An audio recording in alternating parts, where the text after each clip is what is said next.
présidentielle. Bonsoir et bienvenue dans ce premier débat de la primaire de la droite et du centre pendant un peu plus de 2 heures.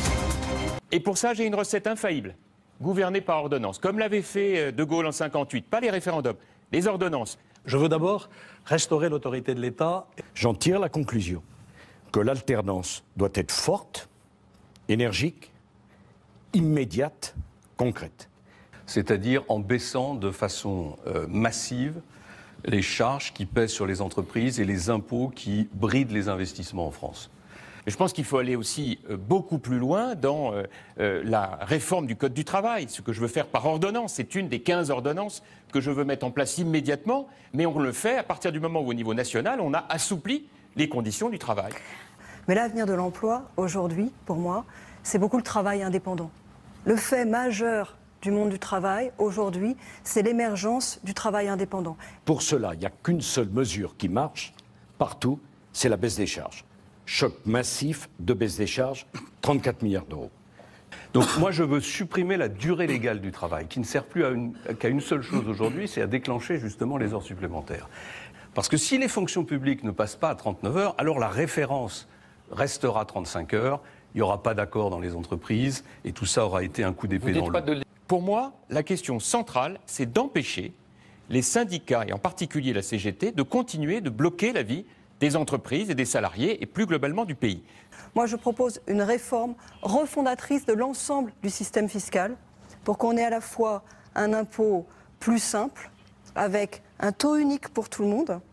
Tout le monde paie l'impôt avec un taux unique. Alors, un impôt plus simple avec un taux unique pour tout le monde, plus juste avec un impôt sur le revenu pour tout le monde. Taux unique, il est à quel niveau? Il est à un peu plus de 20% dans ce cas-là. J'augmente la TVA de 3 points. La marge de manœuvre, elle est où? Elle est dans le tout social. C'est là que vous pouvez faire les vraies économies. Le tout social, c'est fini. Sur les emplois publics, nous en supprimerons 300 000 sur la durée du quinquennat. 150 000 de la fonction publique d'État, 150 000 dans les fonctions territoriales, régions, départements, communes. Absorber les baisses d'impôts. C'est la raison pour laquelle je préconise une baisse des dépenses de 80 à 85 milliards d'euros.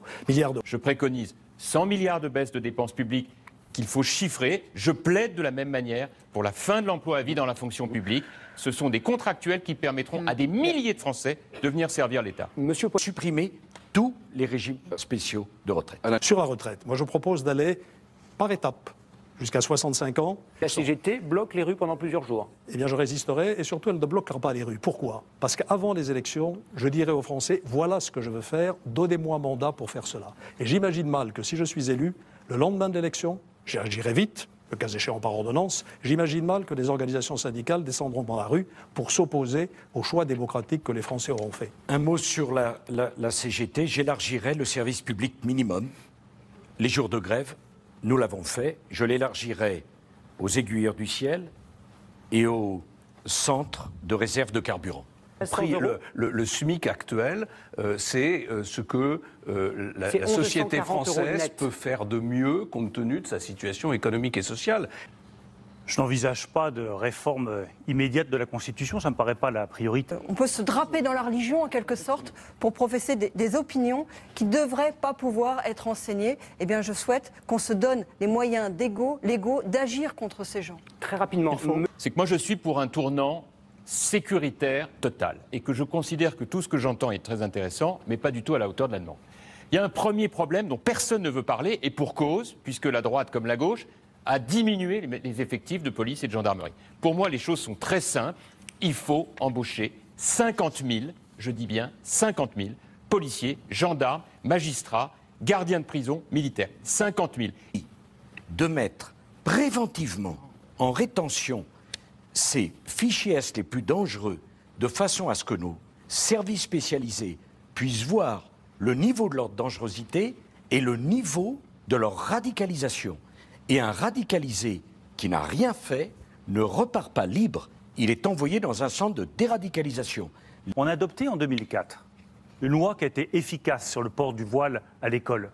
Eh bien, je souhaite qu'on travaille demain sur une loi identique pour le port du voile à l'université, dans les préfectures, lorsqu'on se rend au guichet des préfectures, dans les hôpitaux. Donc maintenant, il faut le régler de la même manière, toutes circonstances égales par ailleurs, par un contrôle administratif extrêmement ferme de la religion musulmane, par l'interdiction non seulement des associations salafistes, mais aussi des frères musulmans, par l'interdiction des financements étrangers, et en demandant aux musulmans, en cherchant à convaincre les musulmans que c'est à eux de se révolter contre la montée de cet intégrisme.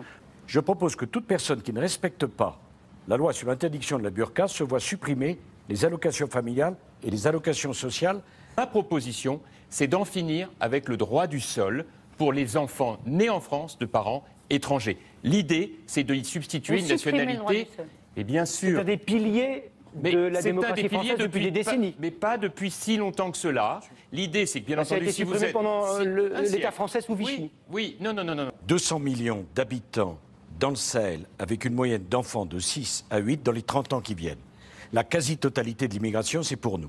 Est-ce que la France sera le seul pays du monde qui n'a pas le droit d'avoir des frontières? Est-ce que la France n'a pas le droit de décider de qui elle accepte et de qui elle refuse? Essayez de rentrer aux États-Unis. Donc, je veux la suspension du regroupement familial. C'est un signal très fort.